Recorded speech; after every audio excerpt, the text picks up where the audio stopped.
Welcome to Coleman Report Live. I'm Bob Coleman. We're talking Main Street and the small business lenders who help it grow. John Riosti, American banker, small business reporter extraordinaire. John, thank you so much for your time. I understand you did a great job in my absence. So I appreciate that. Thank you very much. We're going to talk about what's going on with that, but let's ask some questions first. Oh, and Lance, Lance is here. Can't forget. We can't forget Lance. What percentage of 2020 PPP forgiveness forgiveness loans have been submitted? Well, I know I have a guess, Bob. Lance, I'm going to let you guess, and we're going to bring in Delaney for the answer. Go ahead, Lance. Oh, you're talking about 2020. I'm talking 2020. That's above 90%. Yes. Delaney, what is the answer? Well, you would be correct. It's 1% above 90%. So everybody's correct. You just say, Dad, you're right. 91%. All you need. Yeah, we just and we did a pretty substantial number of PPP loans. We're 92, 93%, and I've had this discussion with quite a number of lenders. We all believe there's a 5% element in PPP that will never apply for forgiveness.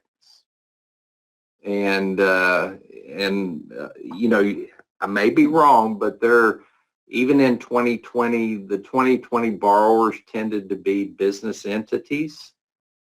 But I still believe there's a percentage that will never apply. Don't know why. Maybe they don't want to. I'm not sure what. I mean, I have no idea why you wouldn't want to be forgiven. But That they can't be forgiven. Well, and that very well could be the case, John, is maybe they spent the money inappropriately and they don't understand it. I think once they start getting the loan payment coupons, I think they will. Well, honestly, that group has been sent out. Most institutions have had to send out the first group of loan statements on the loans that were done in April of 2020. So, like I said, we set and speculate, guys, on how many of the PPP loans will turn into guaranteed purchases, either by bankruptcy, death, indictment, or missing two payments. And I think it's going to be 2 or 3% of all the loans. If it's 2 or 3%, that's great. I mean, that's good. I would think. It depends on how many PPP, Bob. It depends on how many PPP loans your institution did. That could be a really big number still. Well, that's true, but 2 to 3%, John. What's your opinion? I wouldn't be surprised if it's like that, but I guess I share Lance's befuddlement. Is you're right, and you know, barring a situation where you can't, if you spent the money inappropriately, or at least you didn't spend it, you know, for the guidelines. I'm sure most people spend it on business purposes, but maybe the right business purposes. Why wouldn't you want to do this? And then the other question is, how much money will your institution spend dunning them or sort of reminding them, pounding on them? Oh, yeah.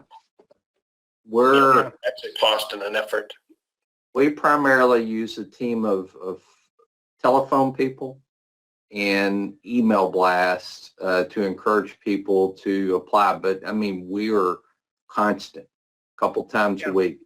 Apply. And you don't get reimbursed, and that's out of your pocket. That's out of your institution's pocket. You don't get reimbursed for that.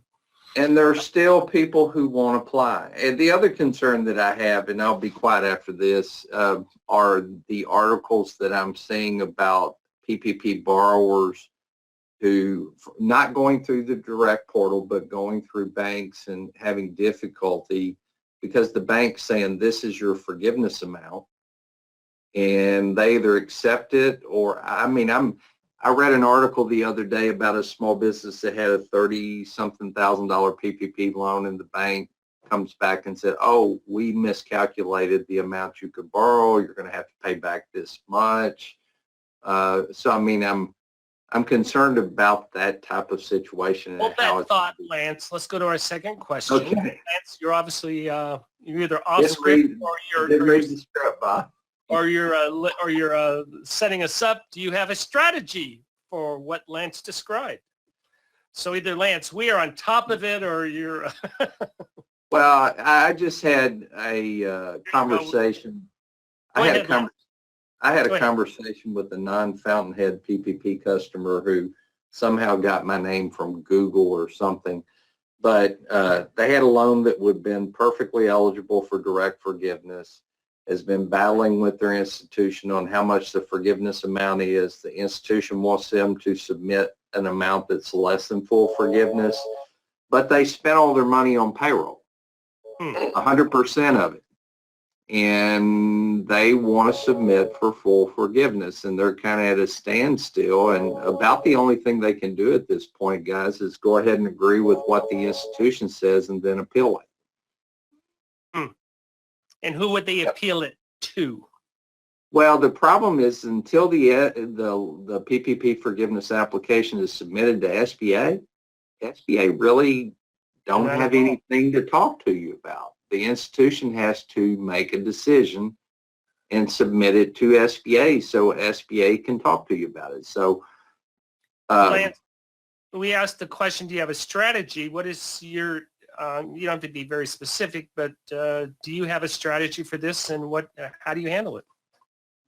Well, I think, yes, we've talked about servicing strategy on PPP loans that are not fully forgiven. And one of the things we initially look at is how many of these were the prior to June 2020 two-year term loans, and how many of those need to be extended so the borrower can, to a 5-year loan, so the borrower can effectively pay it back. I think that we certainly have a strategy in most cases on the loans done in, for example, 2021. If they're not fully forgiven, we're going to bill them, and whatever the remaining term is, we'll determine a payment amount and ask for ACH information and expect them to pay it back. Question number 3, how has 504 running out of funds affected your lending institution?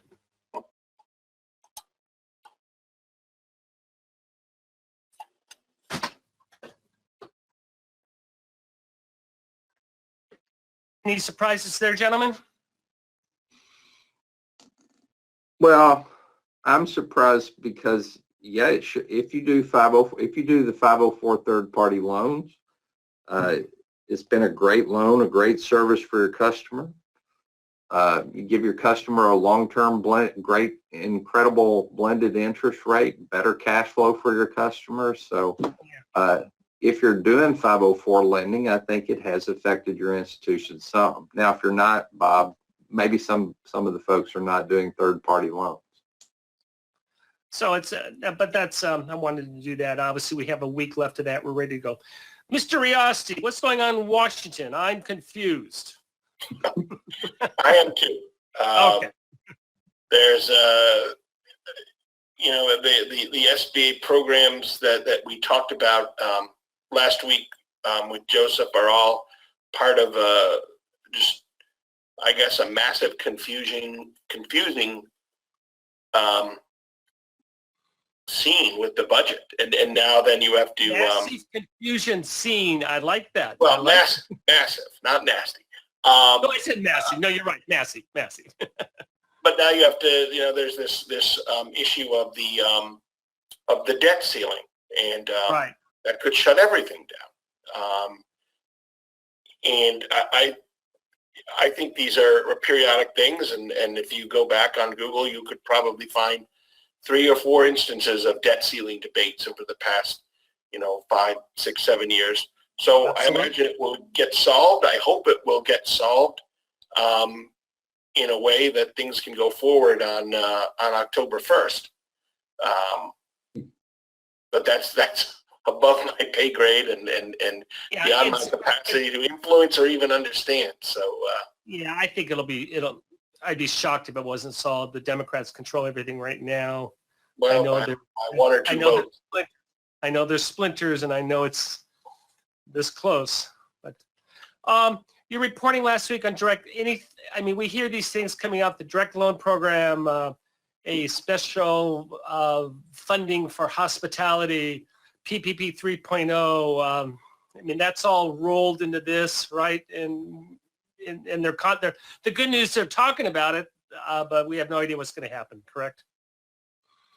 We have no idea. Well, we kind of have an idea of what's going to happen because they've talked about what they would like to see. We have no idea of when it's going to happen, I guess, Okay. is the better sense. And then what, how would it, what would happen if they have to have sort of a stopgap measure? I guess you would, that would be an interesting thing if they can't agree on a permanent budget, but they want to keep things going. I mean, what would, would any of this stuff become active in that kind of situation? Probably not.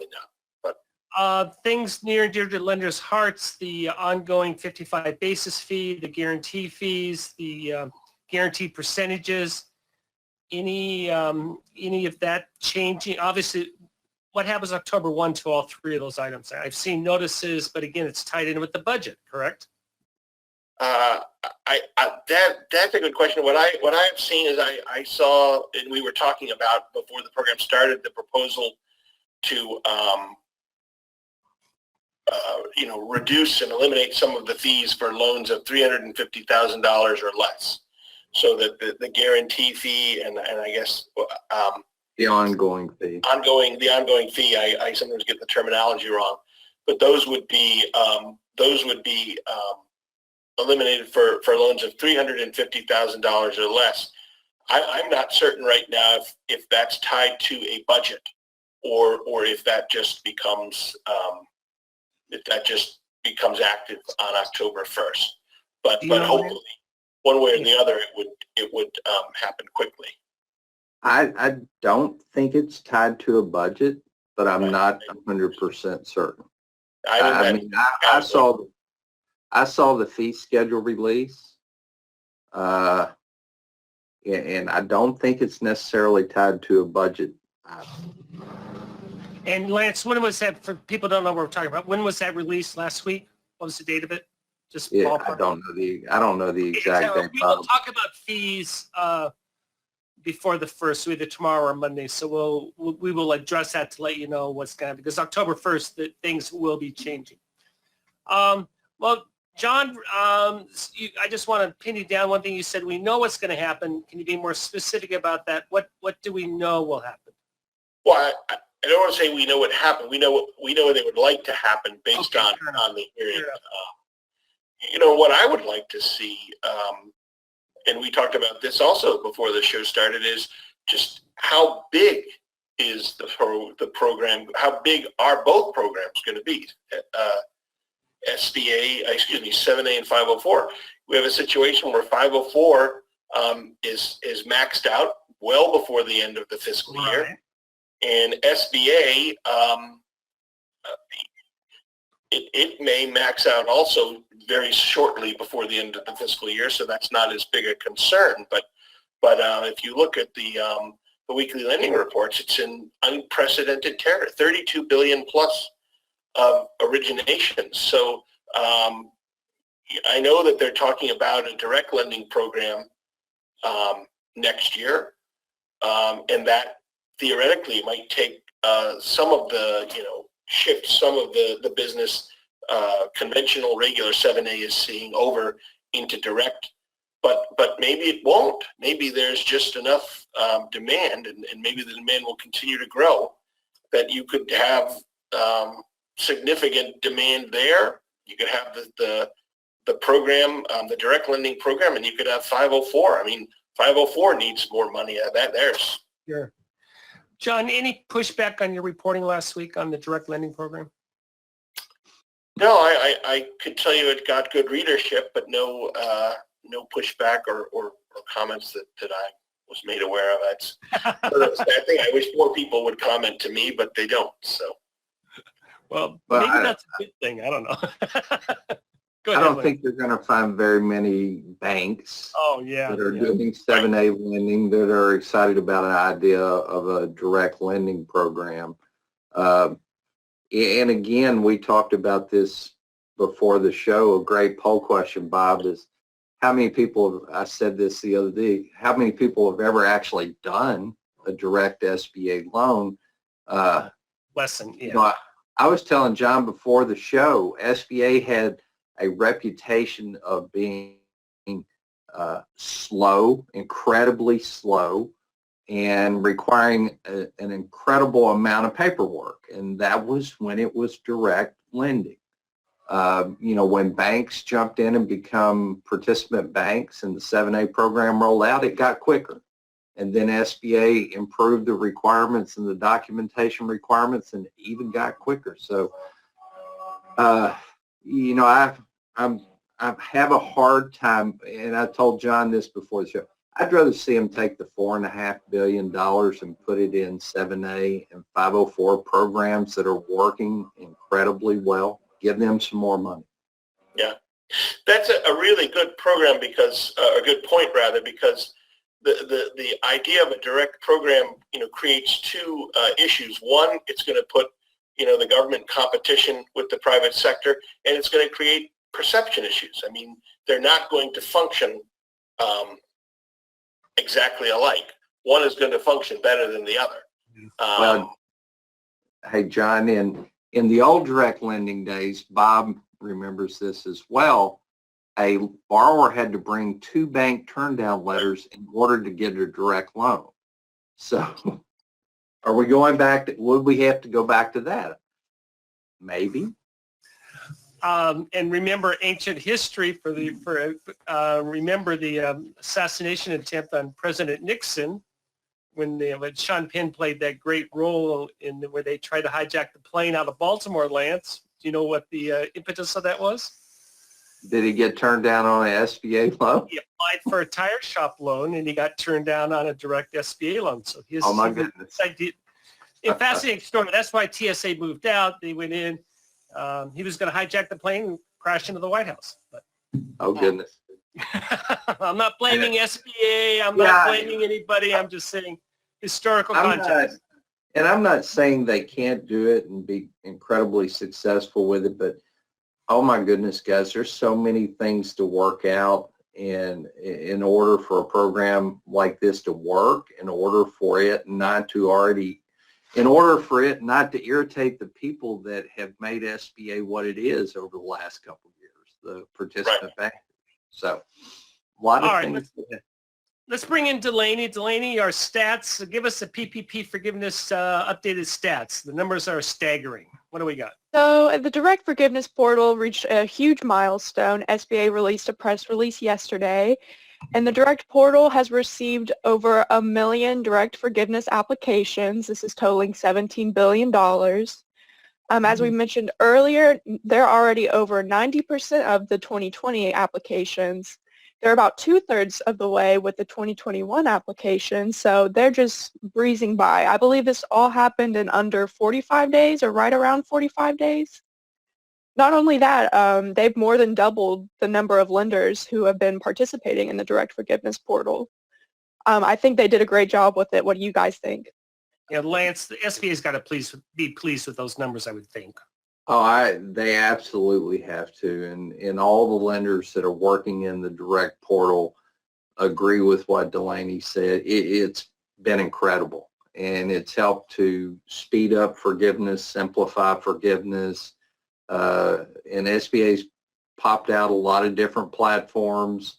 Don't want to beat any of the old ones up, but this one is a great platform and works incredibly well. Yeah, they did a very good job. John, any thoughts on that? I agree. I mean, if it were not for perhaps a inartfully written, worded memo,